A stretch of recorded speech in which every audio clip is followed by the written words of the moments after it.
What's up, scholars? Today we're going to talk about the probability of multiple events occurring.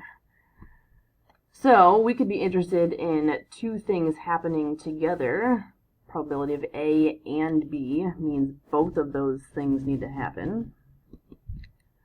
Or we could look at the probability of A or B happening. When we think about or, let's think about the Starbucks or. So they might ask you, do you want cream or sugar? And you could answer, yes, I want cream, or yes, I want sugar, or yes, I want both. So all of those fall under the or category. So you could want cream only, or sugar only, or maybe you want both. Those are all reasonable answers to the question, do you want cream or sugar? So that or here helps us remember that A or B means A only, B only, or both of the A and B. All right. Some people believe that the ability to taco tongue and evil eyebrow is something you're born with. Is this true? Are the two abilities somehow related? So we collected our class data. We're going to use that to fill out the Venn diagram. So per our class, we had 4 people in total that could do the taco tongue and the evil eyebrow. So that's going to go there in the middle. We had 6 people that could only do the taco tongue, and we had 2 people that could only do the evil eyebrow. And we had 1 person that could do neither. All right, let's transfer this Venn diagram into this chart over here. So see, we've got yes to taco tongue, no to taco tongue, and then total on the bottom. That'll be our total of that column, actually, which is the evil eyebrows. So yes for evil eyebrows, and go here, no for evil eyebrow here, and then totals on the side. So this yes for evil eyebrow and yes for taco tongue, gosh, these words are so goofy.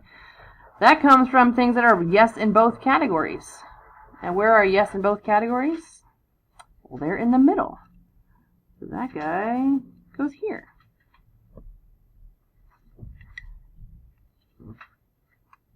And we've got our yes for taco tongue and no for evil eyebrow, meaning the people that could only do the taco tongue. That number was 6. Add those straight across, what do we get? Yep, 4 plus 6 is 10. Awesome. So now, who could do the evil eyebrow but could not do the taco tongue? That was these 2 people. And who could do neither? We had 1 individual. If we add these straight across, we get 3. Add these straight down, we get 6. Add these straight down, we get 7. And when we add these across, and when we add down, we should get the same number, which was the total number of people in class the day we did this data collection, which was 13. All right, so let's use this information to fill out these probabilities down here. What was the probability that someone could do the taco tongue? So does this say anything about evil eyebrow? Nope, we're talking about all the yes taco tongue. So that's all 10 here. 10 out of 13 could do the taco tongue. How many could do the evil eyebrow? That was all of these people, regardless of their taco tongue abilities. That was 6 out of 13.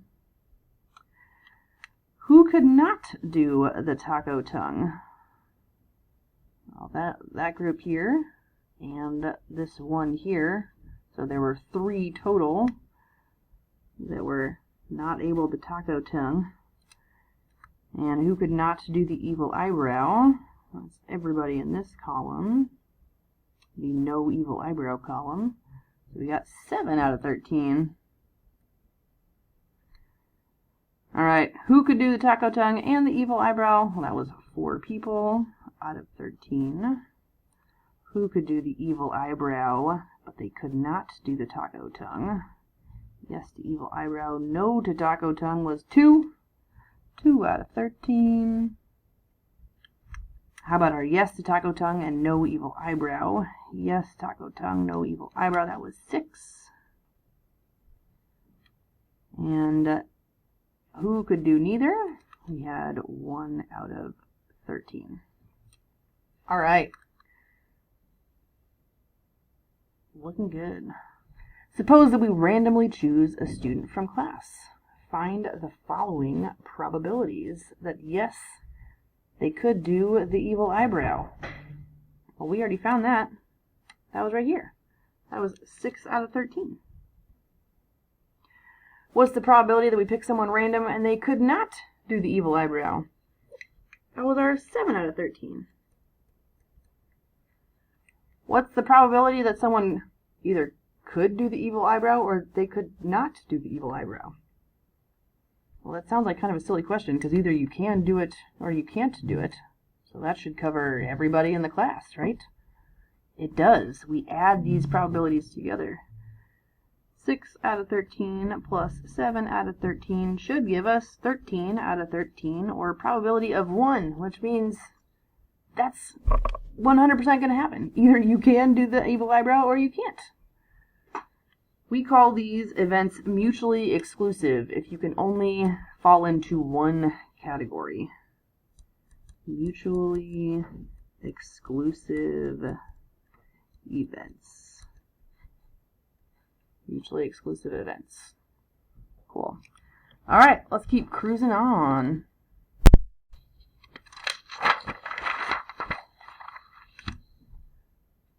Suppose we randomly choose a student from class. Let's find the probability that yes, they can taco tongue. Well, what was that one? Let's flip back here. Yes to taco. So we're looking for yes to taco tongue and yes to evil eyebrow. Yes to taco tongue. Yes, taco tongue was 10 out of 13, and no to evil eyebrow was 7 out of 13. So 10 out of 13 and 7 out of 13. So what's the probability of that or happening? Yes, they could taco tongue, or they could evil eyebrow. Are these mutually exclusive events? Meaning, if you fall in one category, do you automatically not fall into the other category? Is it possible for you to be able to do the taco tongue and to not be able to do the evil eyebrow? Yes. So these are not mutually exclusive events. Not mutually exclusive.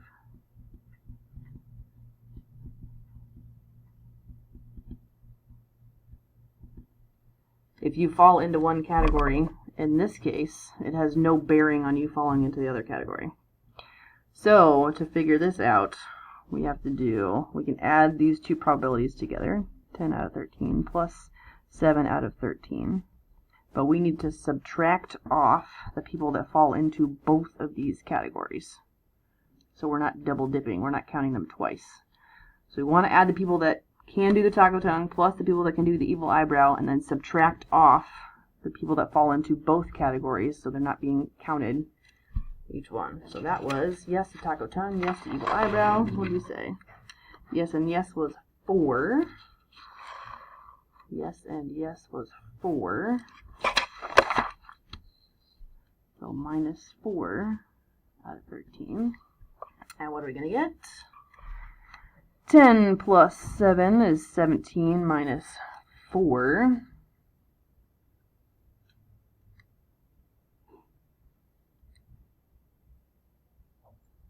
That seems a little weird.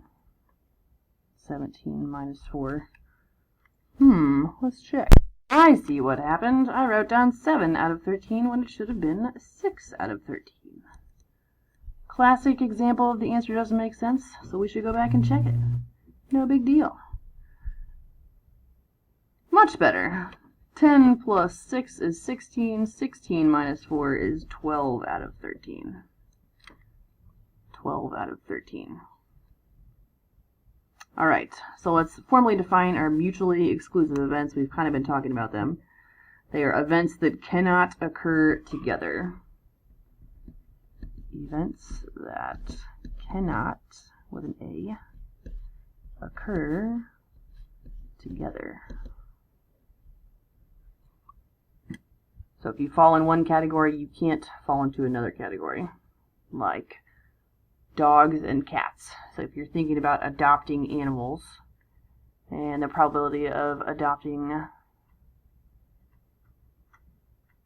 or I'm not making any sense here.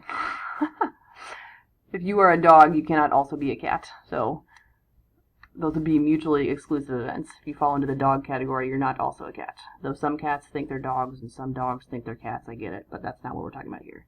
So events that cannot occur together. We also have what's called the complement, which is written as a superscript. So A complement is called the complement of A. Complement of A, which is everything that's not A. Everything not A. So the probability of your A complement is 1 minus the probability of A,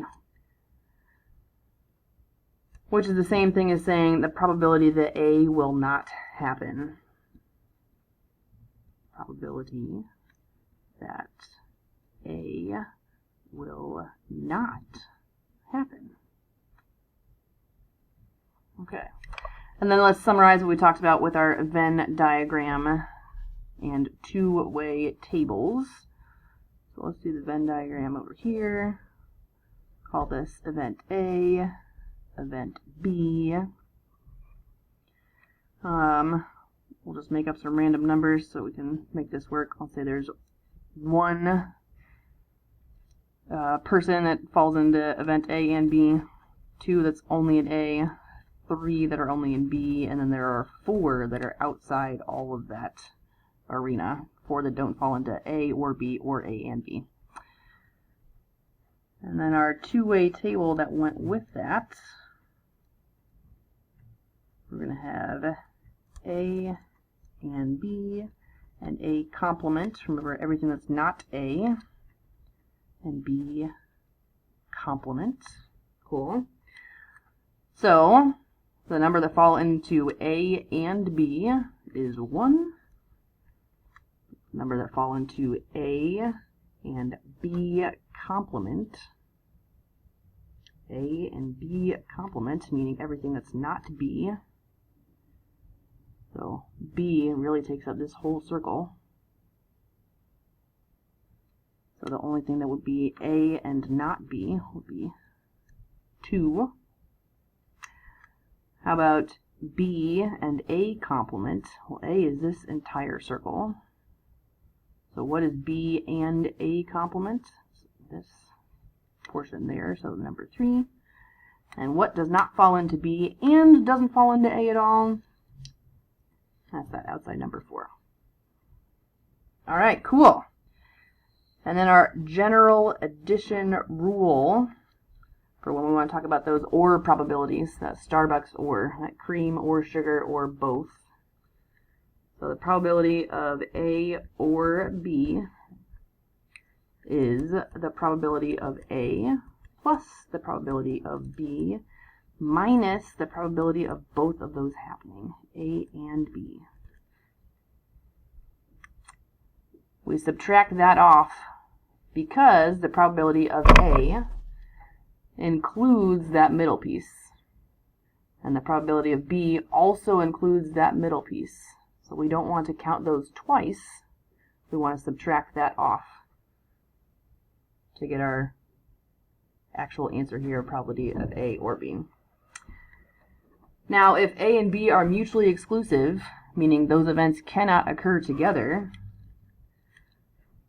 then our Venn diagram would look like that. right? That wouldn't overlap at all. So you could just straight up add those probabilities together. If A and B are mutually exclusive, meaning they don't overlap at all, then the probability of A and B happening together, nothing, right? Those don't overlap at all. So the probability of A or B is equal to the probability of A plus the probability of B. So again, if those two events never happen together, meaning the probability of them happening together is 0, then the probability of A or B happening is just the probability of A plus the probability of B. That only happens if they're mutually exclusive events. Alright, looking good. Alright, let's use this newfound knowledge and check our understanding. How prevalent is high cholesterol? We already know the answer to this. It is very prevalent. Let's do some actual calculation though here. Choose an American adult at random and define two events. Event A, the person has a cholesterol level of 240 milligrams per deciliter of blood or above, which would be high cholesterol. Event B, the person has cholesterol level of 200 to less than 240 milligrams per deciliter of blood, which would be borderline high cholesterol. So these are our two events. Okay. According to the American Heart Association, the probability of someone falling in that first category of having a cholesterol level of 240 or higher is 0.16, or 16% of the population falls in that category. And the probability of event B, or someone having cholesterol of 200 to 240, not including 240, is 0.29, or 29% of American adults fall into that category. So let's answer some questions with that information. Explain why events A and B are mutually exclusive. What does that mean? It means they cannot happen at the same time. So you could not be in category A and category B at the same time. Why is that true? Well, category A is defined as, or event A is defined as 240 or above. So A is 240 or above, and B is 200 to less than 240. So no number that we choose is going to be both between 200 and less than 240, or 240 and above. So you can't have high cholesterol and borderline high cholesterol at the same time. You cannot have high cholesterol and borderline high cholesterol at the same time. They're mutually exclusive. Say in plain language what event A or B is.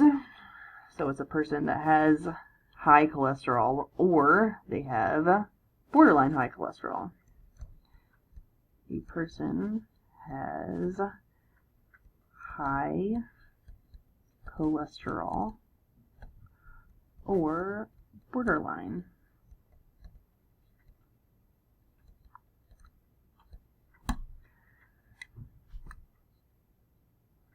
So this or is not like the Starbucks or, because that one could have had both. Remember, the Starbucks or was cream or sugar, meaning you could have both cream and sugar.